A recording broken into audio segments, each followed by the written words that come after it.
பாருங்க, இங்க ஒருத்தர் கையேந்துறாரு, கையேந்த கூடாதுன்னு சொல்றாங்க பாருங்க. ஒருத்தர் கையேந்துறாரு, அண்ணாட்ட கையேந்துங்க அவர் சொல்லி விடுறாரு.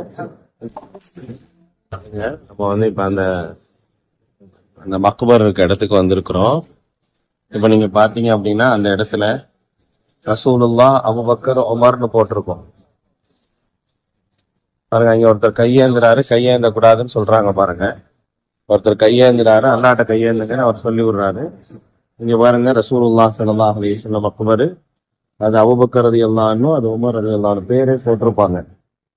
அங்க பேரே போட்டிருக்காங்க பாருங்க, ரசூலுல்லாஹ்னு போட்டிருக்கிறாங்க. அதே போல அபூபக்கர்னு போட்டிருக்கிறாங்க, உமர் இப்னு கத்தாப் அப்படின்னு போட்டிருக்கிறாங்க. இங்க வந்து பிரார்த்தனை செய்யக்கூடாது, சலாம் மட்டும் சொல்லணும்.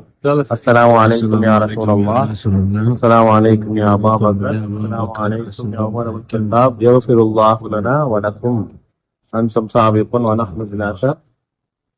அவ்வளவுதான்.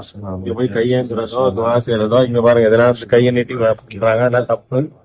அந்த முத்தவாக்கள் நின்று சொல்லிக்கிட்டே இருக்காங்க, பாத்துக்கோங்க. இதான் வந்து இந்த இடம் பாருங்க, ரொம்ப அழகா தெரியும் உங்களுக்கு. 3 பேருடைய மக்பரா வந்து ரொம்ப அழகா தெரியும். ரசூலுல்லாஹ், அபூபக்கர், உமர் அப்படின்னு சொல்லி போட்டிருக்கோம். அதை பாத்துக்கோங்க.